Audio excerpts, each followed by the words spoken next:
నమస్కారం. సామాన్యుల అసమాన విజయగీతిగా ఈటీవీ జయహోకు స్వాగతం. పేదరికం మీద ఉత్తరాదిన ఓ ఇల్లాలి దండయాత్ర, ఊరగాయ పచ్చళ్ల తయారీతో వ్యాపారంలో జైత్రయాత్ర సాగిస్తున్న వైనం. ఇక తన భాషా నైపుణ్యాలతో భవితకు బాట వేసుకున్న నిన్నటి విదేశీ వనిత ఓ తెలుగింటి కోడలుగా వచ్చారు. పర్యావరణ హిత వ్యాపారాలతో తన కళను పండించుకున్నారు. విభిన్న ప్రేరణా కథనాల జైహో మీకోసం.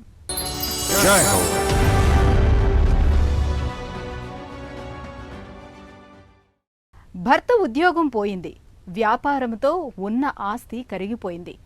ఉత్తరప్రదేశ్లోని బులంద్షాలో నిరుపేద ఇల్లాలు కృష్ణ యాదవ్ జీవితం ఒకనాడు ఆర్థిక సంక్షోభం అంచుకు చేరింది.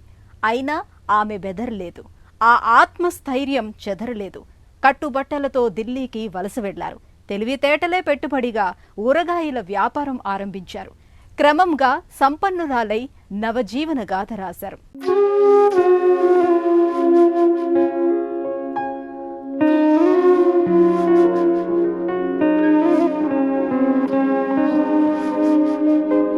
కాయగూరలు అమ్మిన ఓ సామాన్య మహిళ కృష్ణ యాదవ్ నేడు వ్యాపార సామ్రాజ్యానికి మహారాణి. ఉత్తరాదిన రోడ్డుపక్క కూరగాయలు విక్రయించిన ఆమె సాహసాలను స్వాగతించి సవాళ్లకు జవాబు చెప్పారు.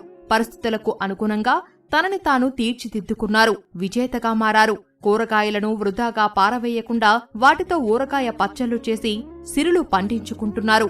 నిబద్ధత, అంకితభావంతో తన రాత తనే రాసుకొని వందలాది మహిళల జీవన రేఖగా మారారు.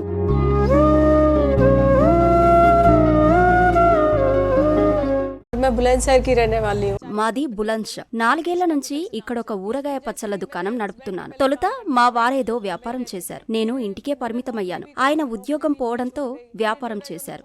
ఓ ట్రక్కు, కారు కొని ట్రావెల్స్ బిజినెస్ లో దిగారు. అది బెడిసి కొట్టింది. ఆస్తి సర్వం కోల్పోయాం. ఉన్న కొంపాగోడను తెగ నమ్ముకున్నా. బతుకు వీధి పాలైంది.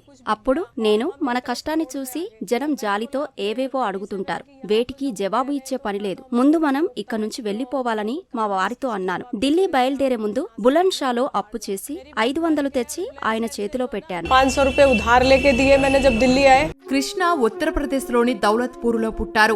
ఆమె పాఠశాల ముఖం చూసి ఎరుగరు. కాని బతుకుబడిలో నేర్చిన పాఠాలే తర్వాత కాలంలో ఆమెకు ఎంతో ఖ్యాతిని తెచ్చిపెట్టాయి. వివాహానంతరం కుటుంబం బులంద్షహర్ కు మారిపోయింది. భర్త కొంతకాలం అక్కడ ట్రాఫిక్ పోలీస్ గా పనిచేసినా ఆ ఉద్యోగం నిలవలేదు. ఇక బతుకు జీవుడా అంటూ కేవలం కొన్ని రూపాయలతో చలో ఢిల్లీ అంటూ దేశ రాజధానికి వెళ్లారు. కాని ప్రాథమిక విద్య లేక కృష్ణ, ఆమె భర్తకు తొలుత ఎన్నో కష్టాలు ఎదురయ్యాయి. అవన్నీ గుణపాఠాలుగా స్వీకరించి ముందుకు నడిచారు.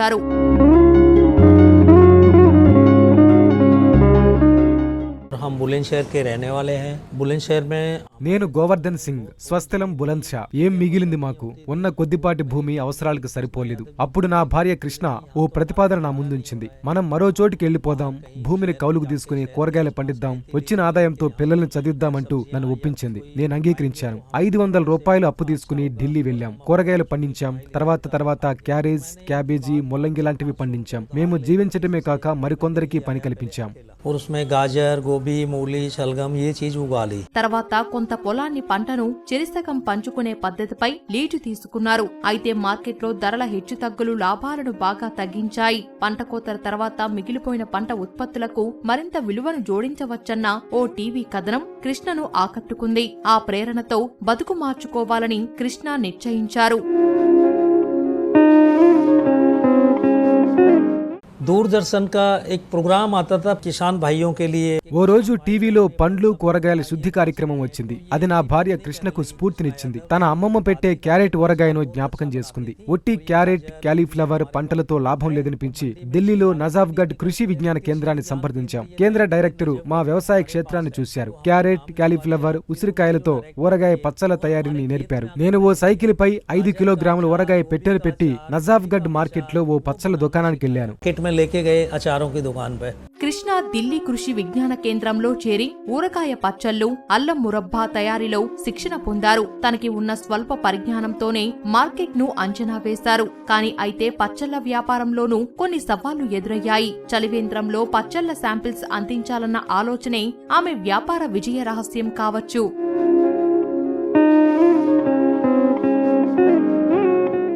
बाजार में जाके पता करो, इन्होंने एक दो जगह पता करा, भाई अचार ऐसे से आप हमारा अचार रख लोगे, बेकोगे। మార్కెట్లో దుకాణదారులు ప్యాకింగ్ చేయని మా ఊరగాయ పచ్చళ్లను తిరస్కరించారు. ఈ వ్యాపారం కూడా విఫలమవుతోందని ఆయన నిరాశగా నాతో అన్నారు. అప్పుడు నేను రంగంలోకి దిగాను. జనం దాహం తీర్చేందుకు రోడ్డు పక్కన చలివేంద్రం పెట్టా. మంచినీటి కోసం ఆగేవారికి ఊరగాయ శాంపిల్ ప్యాకెట్లు అందించాం. 3 రోజుల్లోనే జనం మా పచ్చళ్లను ఇష్టపడ్డారు. అందుబాటులో ఉండాలని 50-100 గ్రాముల ప్యాకెట్లు విక్రయిస్తే విరగబడి కొన్నారు. విక్రయాలు పెరిగాయి. తొలి ఏడాది 20 కిలోగ్రాములే అమ్ముడుపోయాయి. అయితే 4-5 ఏళ్ల దాకా అదే చోటు నుంచి విక్రయించాం. 4-5 साल तक जितना अचार बनाती थी उतना अचार सारा बिक जाता था वहीं से। భర్త పెద్ద కుమారుని సాయంతో కృష్ణ తన ఉత్పత్తులను విస్తరించారు. నల్ల ద్రాక్షతో ఆరంభించి ఆపై మామిడి, పండు మిరప, నిమ్మ పచ్చళ్ల ఉత్పత్తులను ప్రవేశపెట్టారు. నానాటికి పచ్చళ్లకు గిరాకీ పెరుగుతోంది. అప్పుడు కృష్ణ 5 అంతస్తుల భవనంలో సొంత కర్మాగారాన్ని నెలకొల్పారు. 250 ఉత్పత్తులతో వ్యాపారాన్ని విస్తరించారు. ఆమె ఊరగాయల వ్యాపారం వార్షిక టర్నోవర్ 500 కోట్ల రూపాయలని ఓ అంచనా. तो हमने कंपनी बनाई श्री कृष्णा पिकल्स नाम की। లైసెన్స్ సాధనలో సవాళ్లను దాటి శ్రీకృష్ణ పికిల్స్ పేరుతో దుకాణం ఆరంభించా. మొదట 2 నుంచి 4 రకాల పచ్చళ్లే తయారు చేశాను. తర్వాత క్రమంగా సంఖ్య పెంచుతూ 152 ఉత్పత్తులను తీసుకొచ్చా. వీటిలో పచ్చళ్లు, అల్లము రబ్బాలు, చట్నీలు, జామ్లు, జెల్లీలు, జ్యూస్లు, ఉసిరికాయ ఆధారిత ఉత్పత్తులున్నాయి. ముందు మా ఇంట్లో నేనొక్కదాన్నే ఈ పని చేశాను. తర్వాత మా వారు, పిల్లలు పూర్తిగా సహకరించారు. ఆయన మార్కెటింగ్ చూశారు. ఇవాళ వేలాది స్త్రీ పురుష శ్రామికులు మా సంస్థలో పనిచేస్తున్నారు. గిరాకీ పెరిగిన కొద్దీ విస్తరిస్తూ వివిధ ప్రాంతాల్లో శిక్షణ కార్యక్రమాలు నిర్వహిస్తున్నాం. జగह जगह जैसे ट्रेनिंग होती है। టీవీల్లో తలుక్కున మెరవాలని, కనీసం ఒక్కసారైనా కనపడాలని ఆమెకు చిన్నప్పుడు కలలుండేవి. కాని తర్వాత కాలంలో వ్యాపార విజేతగా ప్రపంచమే ఆమెను గుర్తించింది. వరించిన అనేక పురస్కారాలే ఇందుకు నిదర్శనం. కృషి పండితులు ఆచార్య ఎన్జీ రంగా ఫార్మర్ అవార్డు, అత్యుత్తమ నారీ పురస్కారం లభించాయి. సంకల్పముంటే ఏదైనా సాధించవచ్చని ఆమె నిరూపించారు. సామాన్య కూరగాయల వ్యాపారి వ్యాపారవేత్తగా ఎదిగిన క్రమం నిండు స్ఫూర్తిదాయకం. इसमें मेरे को अवार्ड भी काफी मिले हुए। నా కృషిని గుర్తిస్తూ అనేక అవార్డులు వచ్చాయి. వాటిలో ఛాంపియన్ అవార్డు, ప్రధాని చేతుల మీదుగా ఆచార్య ఎన్జీ రంగ పురస్కారం పొందాను. రాష్ట్రపతి నారీ శక్తి పురస్కారంతో సత్కరించారు. ఇటీవల రిపబ్లిక్ డే సందర్భంగా యూపీ రతన్ పురస్కారం వచ్చింది. ఈ పురస్కారాలు నా ఒక్కదాని కృషి మాత్రమే కాదు, ఇందులో పనిచేస్తున్న శ్రామిక మహిళలందరికీ భాగముంది. ऐसे ही काम करती रहे तो ये पूरी देश का सम्मान है।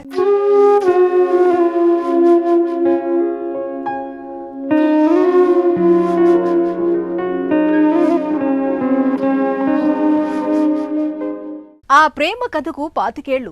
భాషలు వేరైనా వారి మనసులు కలిశాయి. చాట్ రూమ్ మాటలతో చిగురించిన ప్రేమ పరిణయంగా మారి కొత్త జీవితానికి శుభారంభమైంది. వ్యాపారవేత్త ప్రదీప్ మోచర్లాను పెళ్లాడి తెలుగింటి కోడలయ్యారు. పారిశుద్ధ్య రంగానికి కొత్త రూపురేఖలు అద్ది పర్యావరణ హిత వ్యాపారవేత్తగా మారారు. ఆ విజేత నిన్నటి ఫిన్లాండ్ వనిత, నేటి భారతీయ మహిళ రైతా మోచర్లా.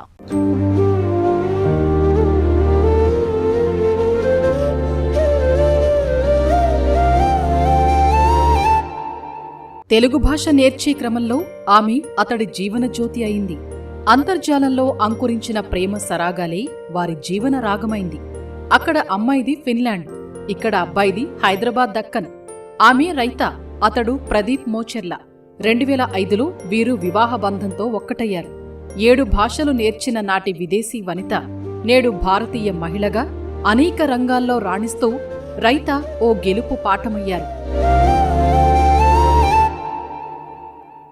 నేను ఫిన్లాండ్లో పుట్టి పెరిగాను. నేను అక్కడ బ్యాచిలర్స్ ఇన్ బిజినెస్ మేనేజ్మెంట్ చదువుకున్నాను and masters in south Asian studies.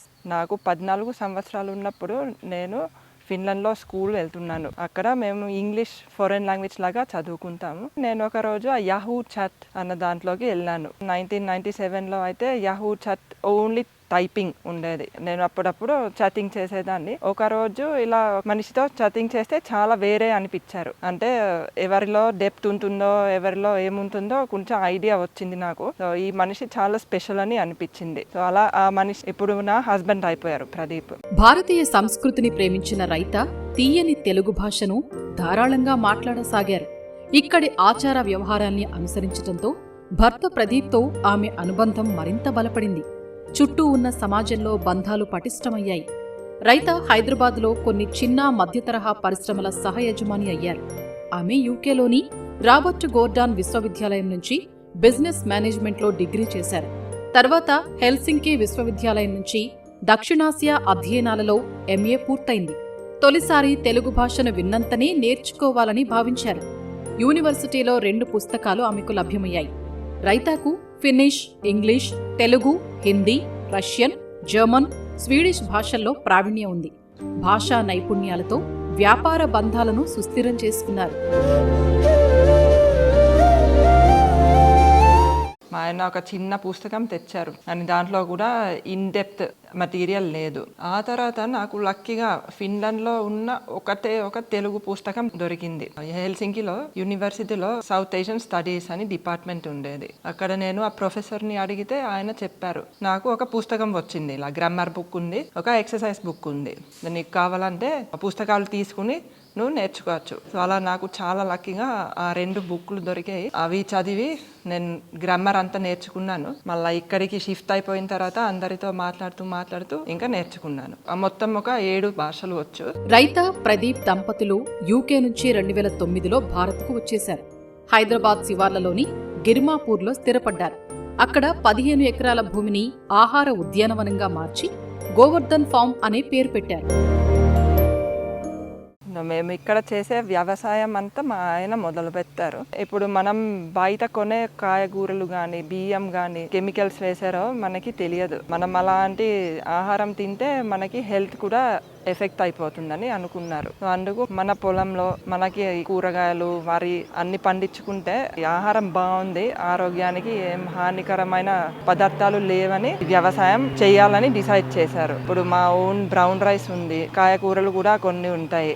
Raita స్థిరమైన పర్యావరణహిత జీవన శైలిని అనుసరించారు. వ్యక్తిగత జీవితానికి ఈ నిబద్ధత విస్తరించింది.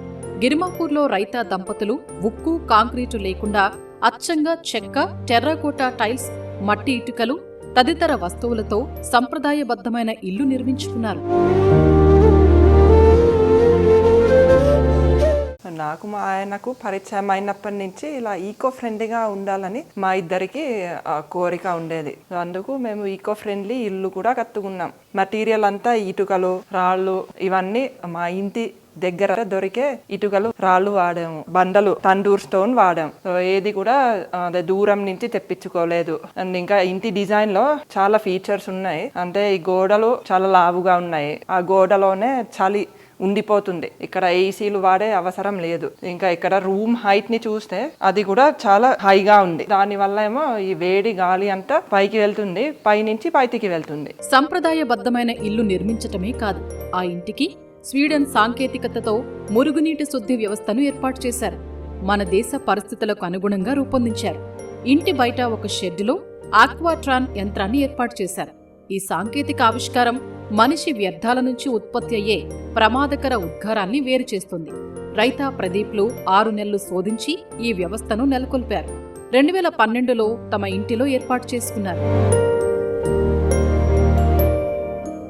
మావి ఒక 2 మెయిన్ ప్లాన్స్ ఉన్నాయి. ఒకటేమో ఇప్పుడు చేసే బిజినెస్ ఉంది, అంటే ఈ మురికి నీళ్ళ ప్యూరిఫికేషన్ బిజినెస్. అది ఇంకా పెరగాలని ప్లాన్ చేస్తున్నాము. ప్రస్తుతం కేరళ నుంచి లదాఖ్ వరకు మా ఇన్స్టలేషన్స్ ఉన్నాయి. ఇంకా చాలా లొకేషన్స్ లో ఈ మురికి నీళ్ళ ప్యూరిఫికేషన్స్ చేయాలి. ఆమె చేపట్టిన తాజా ప్రాజెక్టుల్లో లాప్సెట్ పార్క్ ఒకటి.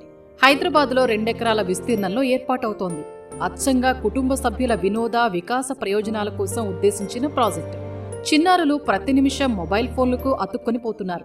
ఈ జాడ్యం నుంచి వారిని తప్పించటమే ఈ పార్కు ఏర్పాటు ప్రధాన ఉద్దేశం.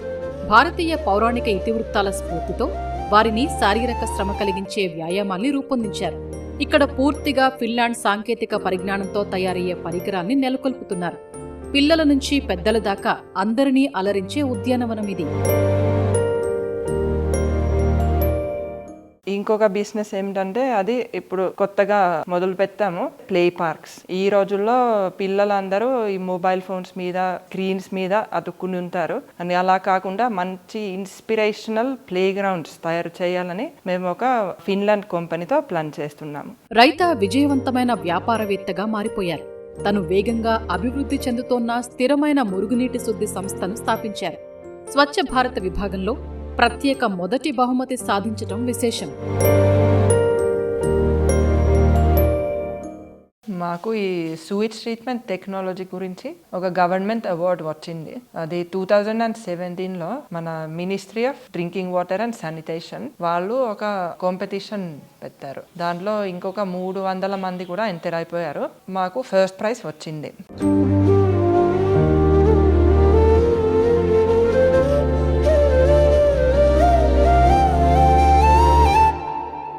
సంక్షోభాలను జయించి సాహసంతో కొత్త జీవిత చరిత్ర రాసుకున్న ఉత్తరాది ఇల్లాలు కృష్ణమ్మ. అనేక భాషలను నేర్చి కొత్త బంగారు లోకం సృష్టించుకున్న రైతామోచర్ల నవజీవన జ్యోతులు, నిత్య స్ఫూర్తిదాతలు. మరిన్ని కథనాలతో వచ్చే వారం జైహోలో మళ్లీ కలుద్దాం. నమస్కారం.